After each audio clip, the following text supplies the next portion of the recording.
What's up, everyone? Welcome into another episode of That Dynasty Show. As always, I am your host, Mikey Ostrowski, joined by my lovely co-host, Tyler Beck, who I'll let talk in a second here. In today's video, what we're going to do is we're going to look at some of those earlier round guys that are going in those dynasty startups, and we're going to say why we're avoiding those guys, why we can't stand them. I've got two guys, Tyler's got two. We both have more than two guys, but we're only going to highlight two guys each on this video. But yeah, there's plenty of guys that are going way too early for my liking, plenty of guys that are going way too early for Tyler's liking.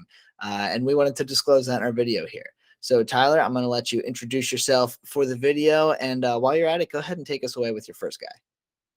All right, what's up? You guys know me. I love complaining about bad fantasy football players. So I'm gonna get started, and I know, Mikey, you're gonna absolutely hate my first one. That's why I'm giving it to you first. Wait, hold on. I want to disclose that I gave Tyler my two picks, and when we first hopped on to start this video, he goes, I'm not going to tell you mine because I want your real-time reaction. So you guys are about to get my real-time reaction. I want you to hate this so bad, and I almost chose this because I wanted your strong reaction. But my first sell high / don't buy / get off your roster while you can, DJ Moore. And I know this is going to shock you, but I just don't understand what the hype is about this guy. I know that we've all been waiting for an upgrade at quarterback, but I mean, what more can you ask for? How much more volume can you ask for DJ Moore to have? The guy got like 160 targets last year, only caught 90 of them. And what did he finish? Wide receiver 19, 20, 18, something like that, that range. Yeah, Awful. he finished wide receiver 18 last year. I mean, I know that the argument is, oh, Sam Darnold's just a really bad quarterback. Like, how many of those balls are uncatchable? Even when you go to the true catch rating, like it's terrible. He's like 70, terrible. He's way down in the bottom of the league. A guy that if you looked at a blind resume, you wouldn't want to touch, right? You would say, get this guy off my roster. I don't know. It's like, when is Carolina gonna get the quarterback situation right anyways? It's like they've been trying to bridge since Cam Newton. They haven't made an investment in the quarterback position in forever. And I'm rooting for you guys, Mikey. I really am. You guys have a talented roster. I think DJ Moore is a good football player, but I don't think there's much more upside to be had. I don't know how much better he can get. Like, you're not going to get more than 160 targets, and even if they're better targets, like, he's just not doing much with them. And the dynasty community rants and raves about this guy. I mean, I don't know. I just don't see it. 93 catches, 1,100 yards, 4 touchdowns. And we also have to remember there was an extra game played last year. So when we look at these stats, we also have to take that into context. I think that's something that's kind of overlooked. Everyone's kind of bugging out about how good these rookies have been doing. And, oh, this guy put up 1,000-yard season. This guy put up 1,000-yard season. He put up how many touchdowns? It's like, okay, yeah, but there was an extra week. So that turns those 950 guys into all of a sudden 1,050-yard receiving seasons. And I think that boosts the value of a lot of these guys. I just can't see myself buying into DJ Moore. If somebody offered me a first-round pick for him, you could have him like that. I mean, you look at, let's see. I mean, what guys are going in his range? Yeah, so in our mock draft the other day, DJ Moore went wide receiver 18. The two before him was Garrett Wilson and Treylon Burks. The two receivers after him was Terry McLaurin and Jerry Jeudy, which, in fairness, I was about to agree with you too. But in fairness, I would take DJ Moore over all four of those other receivers that I just mentioned. I think that's pretty low in terms of what the actual ADP is. I think if you look at the consensus ADP, I think DJ Moore is like wide receiver 12 or 13 or something like that in Dynasty. So, Yeah, and I understand the hype behind DJ Moore, and I'm speaking as a Panthers fan. I agree with you. He went wide receiver 18 overall in our mock draft video that we did the other day. And I don't think that's a bad price to pay, but I wouldn't necessarily say that he's an absolute must buy. So you're saying that he's not worth this ADP. I'm saying, yeah, I think he is, but this is probably the earliest I'm taking him. So I'm not completely disagreeing with you. are you saying that based on the 18th, wide receiver 18 or wide receiver 12? If he's wide receiver 12, I'm out. I'll tell you that right now. And that's speaking as, DJ Moore is the second best Panthers receiver to ever play, and he's only been playing with us for 4 seasons. I'll confidently say that. He's a very good receiver, and I'm very glad that the Panthers have him. But I really wouldn't go out of my way to put him on my fantasy team, right? Like his best year for catches was last year with 93. That's a big deal. That's good. He had 1157 last year in yards, 1193 the year before that, and 1175 in 2019. He's a very consistent, very good wide receiver. When you hear numbers like that on a sustained, timeline, you think of Mike Evans. But the big difference between Mike Evans and DJ Moore is that Mike Evans finds the end zone and DJ Moore doesn't. DJ Moore is very good at the contested catch. However, it never happens in the end zone. DJ Moore is never going to be the red zone target in Carolina. He's not a small guy, right? He's 6 foot 210, which is awesome. But they have Christian McCaffrey. They have Terrace Marshall, who, really didn't get a chance last year to show anything. They have Tommy Tremble. They have Ian Thomas, who they just extended big time. We don't know what's going on at quarterback, but no matter what, I can safely assume that DJ Moore is at best the third target in the pecking order for the red zone. So he's been playing in the league for 4 years. He's never had more than 4 touchdowns. I think he will get more than 4 touchdowns at some point in his career, but he's never going to be that guy that gets you 8+ touchdowns. And you absolutely need that if you're going to call him, even a top 15 wide receiver for Dynasty. So current price in our mock draft, wide receiver 18, I'm in, but I'm treading lightly. At the ADP, if you're saying it's wide receiver 12, I'm out. I'm not touching DJ Moore at wide receiver 12. Yeah, I mean, and a big part of it is like we talk a lot about these receivers who are really good football players, but they just have bad situations. And it's like, yeah, we want to buy these guys, but I don't trust the Carolina Panthers to find a good quarterback in the next year or two while DJ Moore's value is going to be this high. So I'm selling him almost right away. It would be pretty easy to get him off my roster if you ask me. Yeah, I mean, and someone's going to buy him. I personally, I would buy him for a 2023 first, but the reason why I would is because my teams don't suck and I would have a bottom 3 pick in 2023. You know what I mean? I'm not sending an early 2023 pick for him. He's still young, but speaking as a Panthers fan, I don't trust Carolina either to supply a good quarterback in this system. So DJ Moore is, everyone loves Allen Robinson. Allen Robinson's never played with a good quarterback until this year. He finally gets Matt Stafford, and we haven't seen what that's like yet. DJ Moore's in the same boat. Absolute phenomenal receiver, better receiver than Allen Robinson. There's almost no chance that he has a legitimate quarterback throwing him the ball in the next couple of years. But with that being said, I'm going to move on to one of my guys, and it's going to be, he went RB 14 in our mock draft the other day, and I don't understand the hype behind J.K. Dobbins. I really don't. I want to like J.K. Dobbins so much. He was, if I remember correctly, he was my RB3 in his class pre-draft, and then he became my RB4 in that class after he was drafted to Baltimore and everyone else had their landing spots. I don't understand why J.K. Dobbins is being selected as a high-end RB2 or even low-end RB1 in some case scenarios. I get it. He's only 23. He doesn't turn 24 until December. You can assume that he's got at least 3 solid years ahead of him. But in his first year in the league, all we saw was a timeshare. He was incredibly efficient, right? 134 attempts, over 800 yards, and 9 touchdowns. That's incredible efficiency, but that's unsustainable efficiency even for the best running backs in the league. The issue with J.K. Dobbins, though, is that, we only saw that, right? We were robbed of his second-year season because he got hurt. But Baltimore is a committee system, right? They have Gus Edwards. They brought in Mike Davis. They drafted Tyler Batty, right? They have 4 running backs that they're essentially going to be carrying into day one, I would assume. And we've already seen it in the past. Gus Edwards is good. They tendered Gus Edwards last year with a 2nd-round pick, if I remember correctly. So they like Gus Edwards. They want him to be involved. J.K. Dobbins is always going to be splitting time at the very least with Gus Edwards. And J.K. Dobbins does not catch balls. He had 24 targets in his first year. I imagine he would have seen slightly more last year, but like his ceiling for targets is probably 35. So you're going to need him to get over 1200 yards on the ground. You're going to need him to get you, double digit rushing touchdowns because he's not going to supplement very much in the passing game. And that's why he's not worth the pick as a top 15 running back, because there's no involvement in the passing game.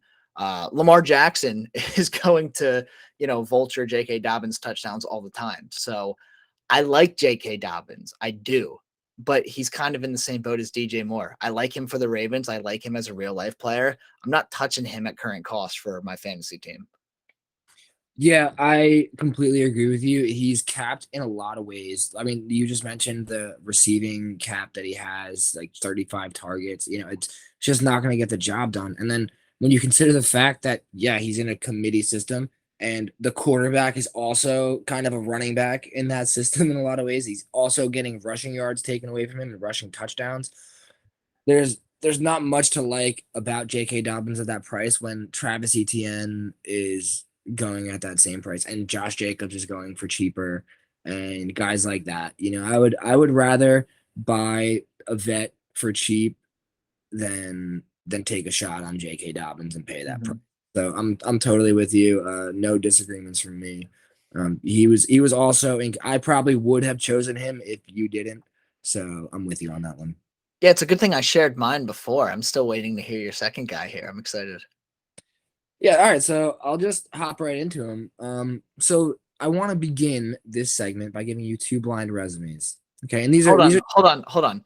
You're not about to say Christian McCaffrey related, right? No, it's not. Okay, good. Because if you blindside me with Christian McCaffrey stats, I'm going to kill you.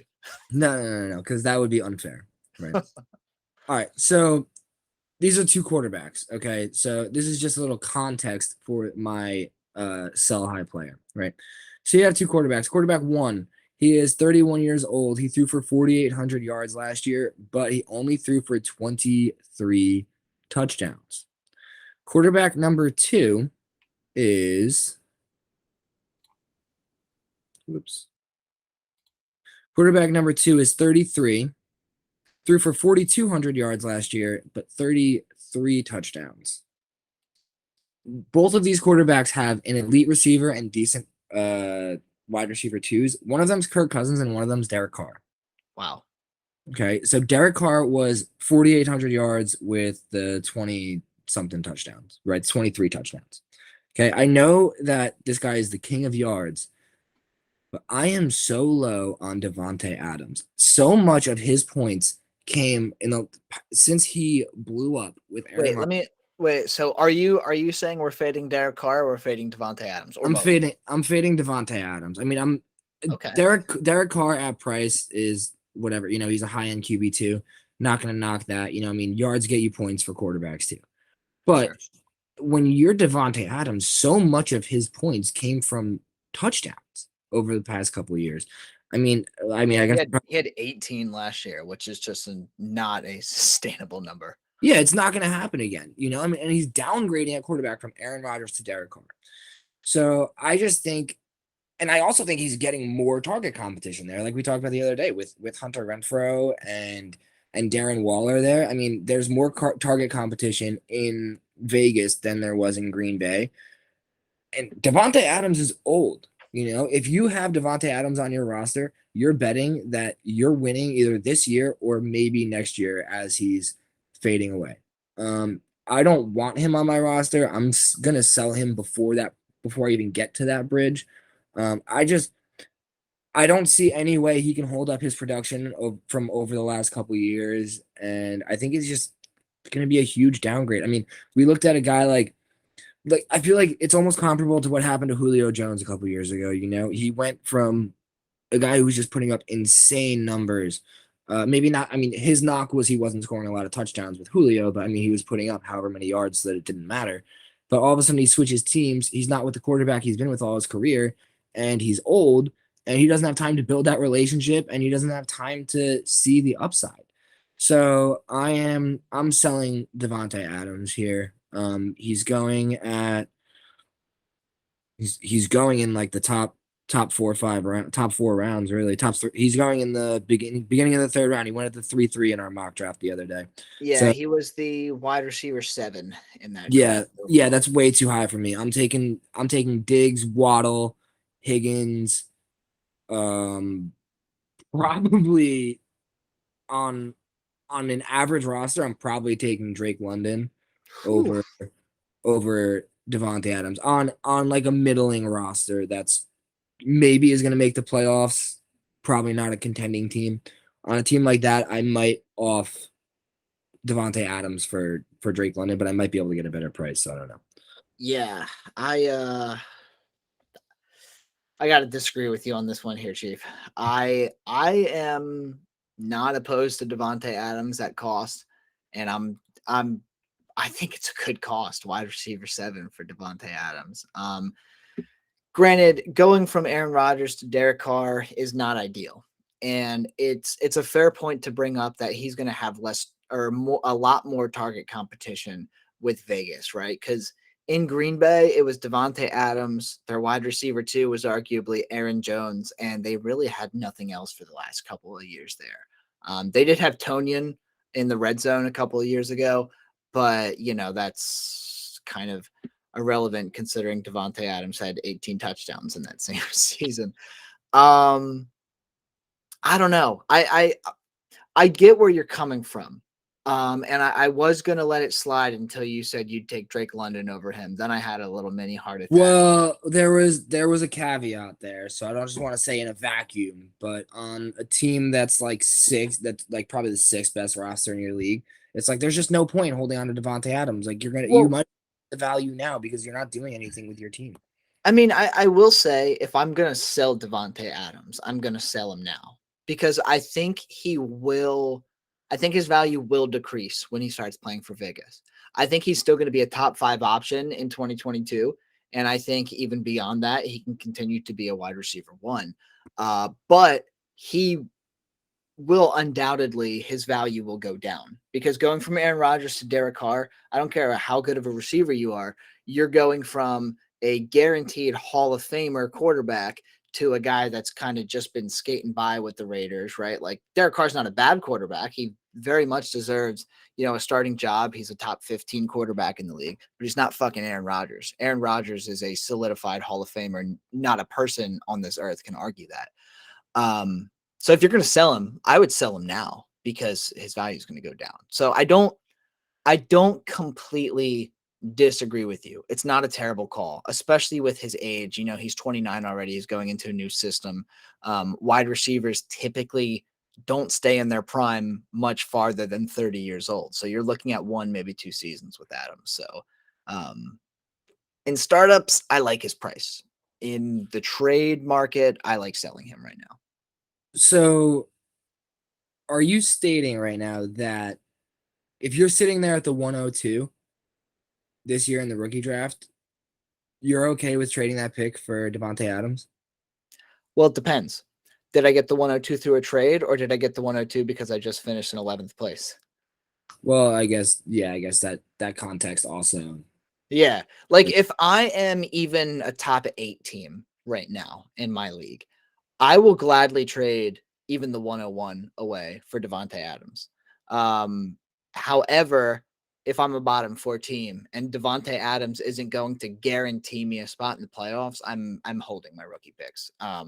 Even at that point, I wouldn't even trade 105 or 106 for him because there's just not a need to do that. Sure, you might be able to get better value down the line, but that's just you attempting to flip the player, right? So if I'm a legitimate contender to some capacity, yeah, I'll trade any rookie pick for Adams.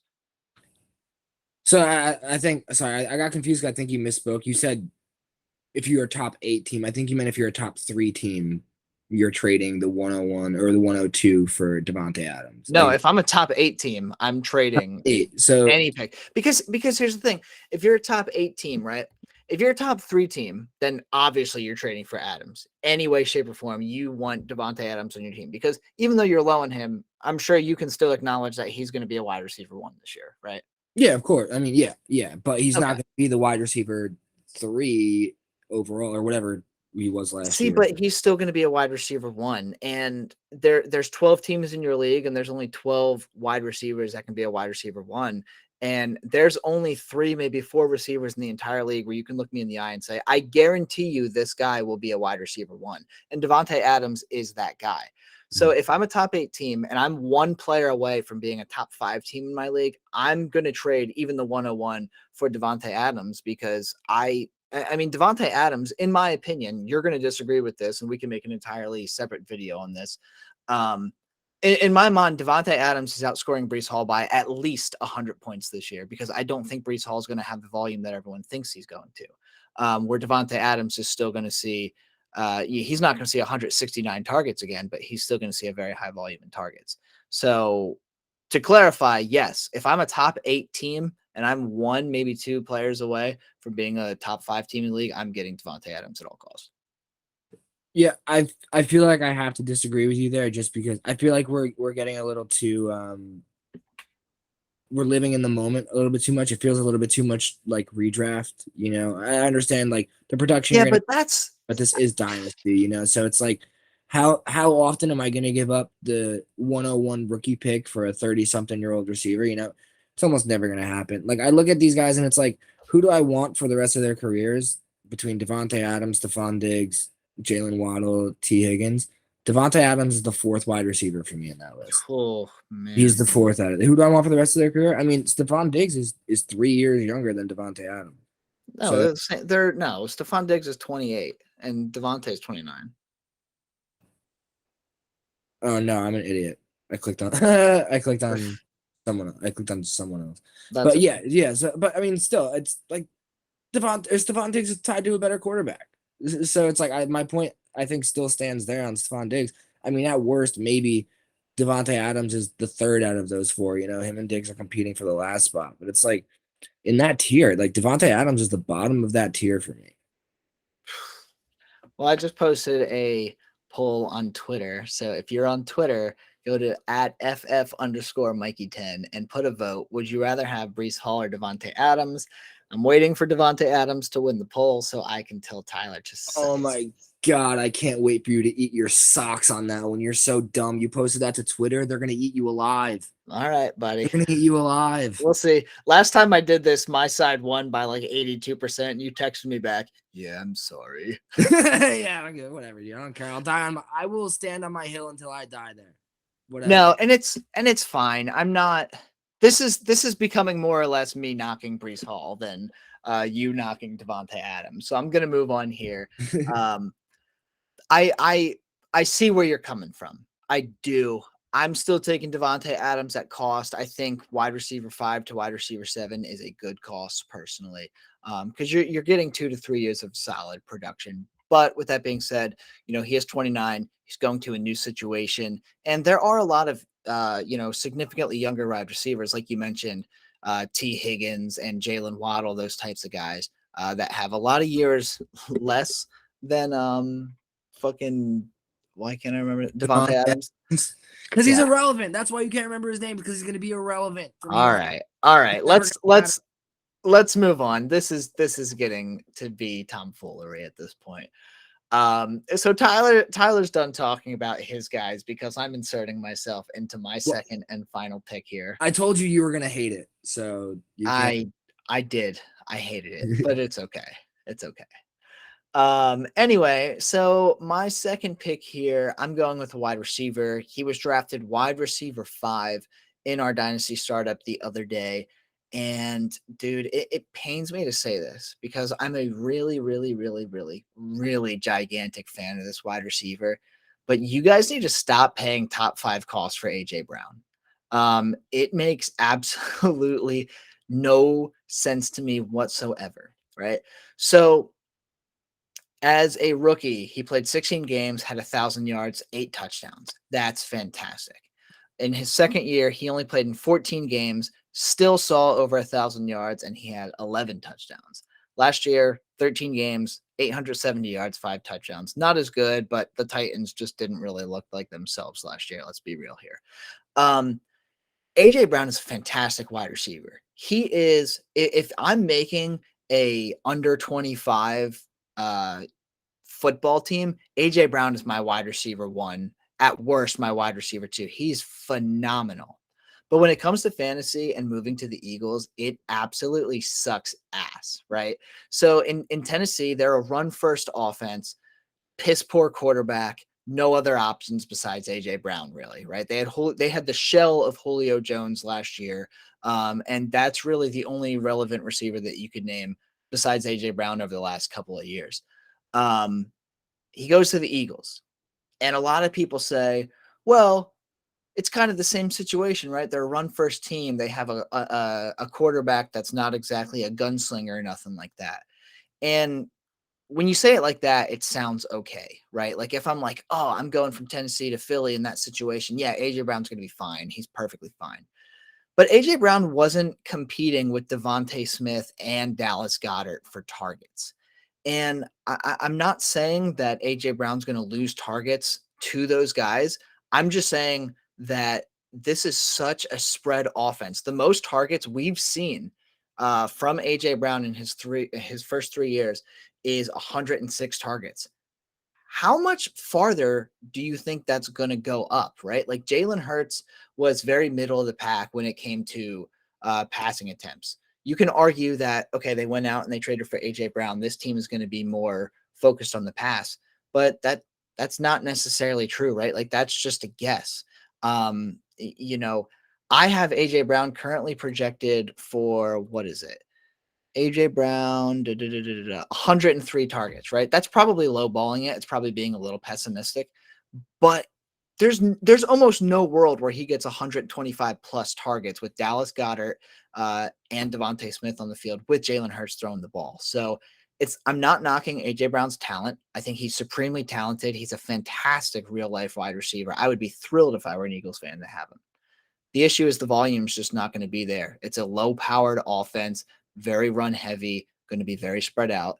And he is, in my opinion, not only not worth the wide receiver 5 to 7 range, he's not worth being selected as a wide receiver one in Dynasty right now. Wow. That's a bold statement because I was just gonna ask you. Well, so first let me just clarify. Like we kind of talked about it the other day, like Jalen Hurts is a good fantasy quarterback to have on your team. I don't want him throwing the ball to my fantasy receivers though. Yeah. So the consensus receiver rankings basically, Chase Jefferson, flip a coin, whatever. And it's basically like CD Cooper Cup. And after that, who else are you putting above AJ Brown? Because I mean, you see like Debo Samuel, DaVante Adams, then it goes into that Stephon Diggs, Jalen Waddle, Tyreek Hill, T. Higgins, DK, Deontay Johnson. Like what of these guys, how many of these guys, I should say, are you taking over AJ Brown? Because it's tough for me. I mean, I think I heard Jalen Hurts apparently is his best friend. I mean, does that correlate to on the field targets? Probably not, but it's tough for me to fade his talent when those guys are behind him. Granted, I mean, I feel like we bring up Waddle and Higgins every time we talk about receivers, just because it's like they're like the golden standard of like they're not the most expensive that you're gonna buy, but they're pretty close to being just as productive. Maybe I'm taking those two guys over AJ Brown just due to situation, but yeah, I'm curious to hear what you have to say on that. Yeah, so I'm looking at it now, right? I'm definitely taking Chase. I'm definitely taking Jefferson, Lamb, Cup, Higgins is in my top 5. Fuck you guys if you think differently. He's fucking awesome. I'm taking Debo over AJ Brown. I'm taking DaVante, as I probably alluded to recently. I'm taking Waddle. I'm taking Diggs. I'm taking Tyreek Hill.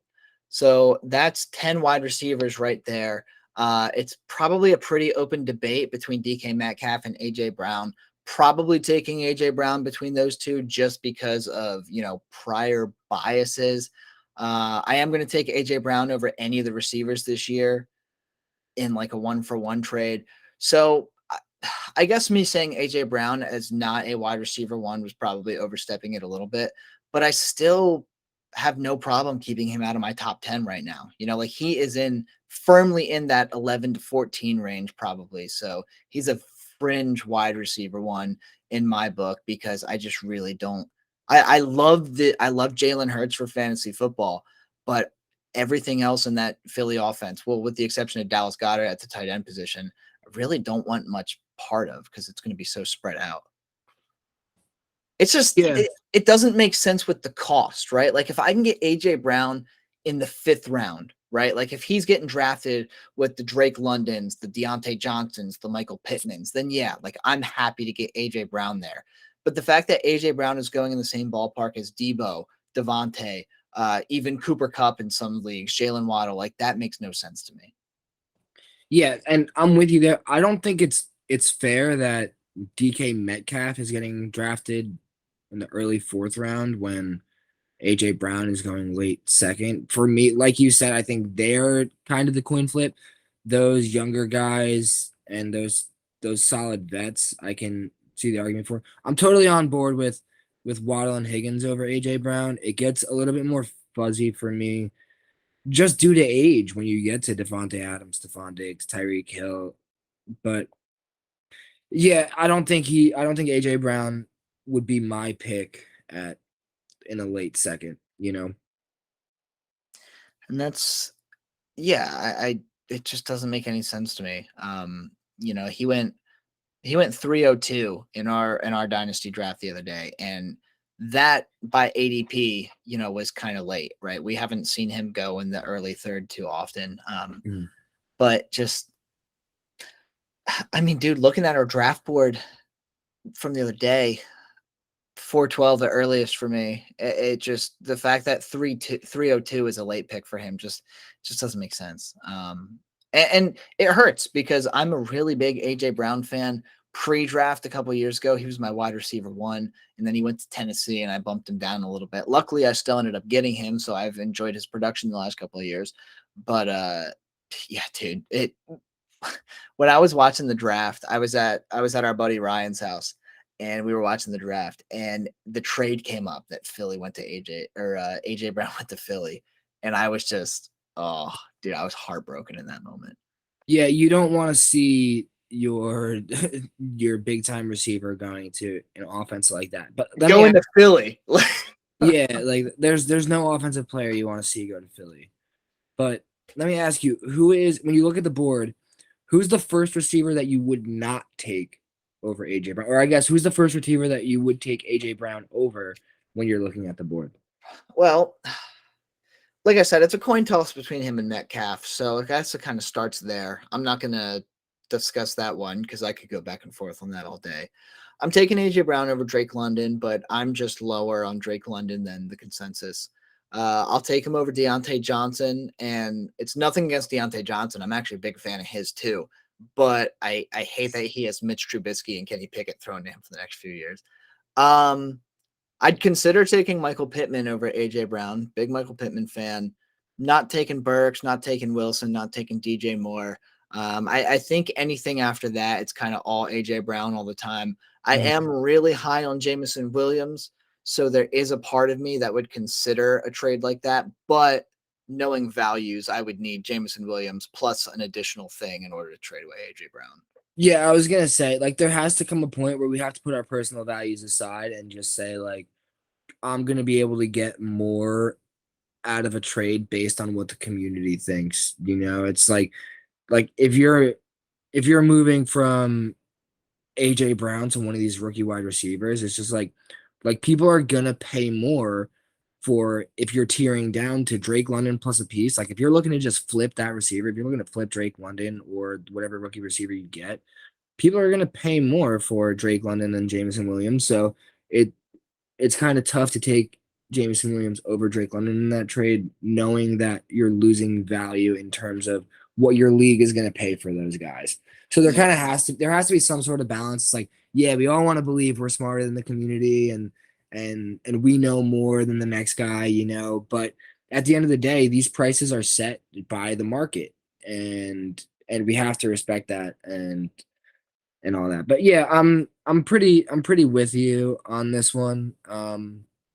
It's just really fuzzy, that whole tier of receivers. It's like you can basically take who you feel comfortable with, and it's hard for anybody to tell you that you're wrong in that range. Yeah. Yeah, it's one of those things where, like, wide receiver 11 through wide receiver even 16, it's going to be kind of beauties in the eye of the beholder. There's a lot of things that I don't agree with on the ADP. Like, Jameson Williams should not be 2.5 to 3 rounds behind Drake London in ADP. Drake London should not be going before Michael Pittman and Deontay Johnson right now, right? Like, both of those guys have proven they can do it. And Drake London is in a shit situation coming from USC. We saw a lot from him, but we don't. I mean, he's never played a snap in the NFL, so I guess that's an entirely different issue that I'm bringing up. But yeah, it's this whole tier of wide receivers. It's a weird one. It's a weird one. But so would you agree or disagree with me that AJ Brown is outside of the top 10 dynasty receivers right now?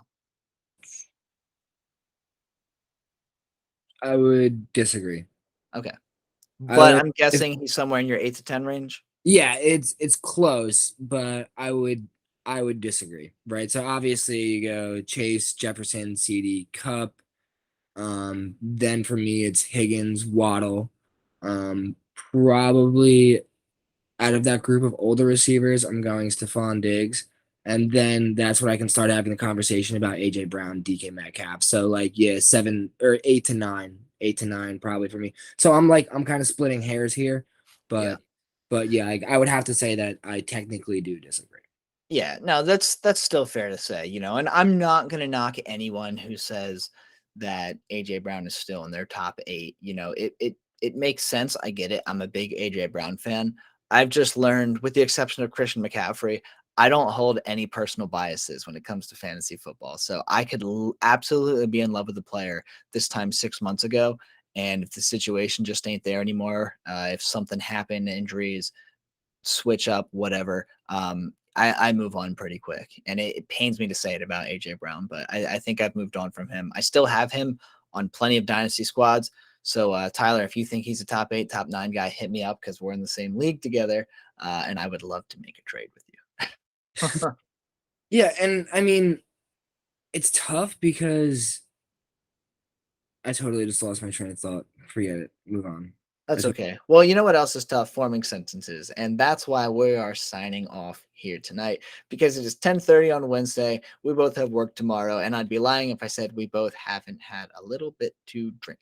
So with that being said, for Tyler, for myself, for That Dynasty Show, thank you so much for tuning in today. Remember to fade the guys that we were talking about. Sorry if we pissed you off, but hey, it's going to happen. We're not going to agree on everything. If you disagree with us, put it in the comments. We'd love to have a chat with you and potentially make a video either about the comment or for your team, which leads me to my next point. Join our Discord. We have a rate my team chat. We have a general chat. We have a little bit of everything, so hop into the Discord. We'd love to have a talk with you, and subscribe to the channel, like the video, comment if you liked it, all that fun stuff.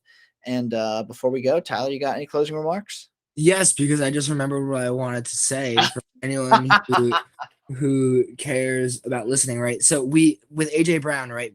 12 seconds. So we always hope that these situations are going to change, right? We want to bet on talent, and 90% of the time that's the case because situations change so often. But he just signed a long-term deal, so I don't think there's much hope for an improvement in situation. So yeah, I'm with you on AJ Brown. But other than that, have a great night. Thanks for watching and subscribe. And not a sponsor or anything, but Sheepdog Peanut Butter Whiskey is delicious. I hope one day they're our sponsor. That's all.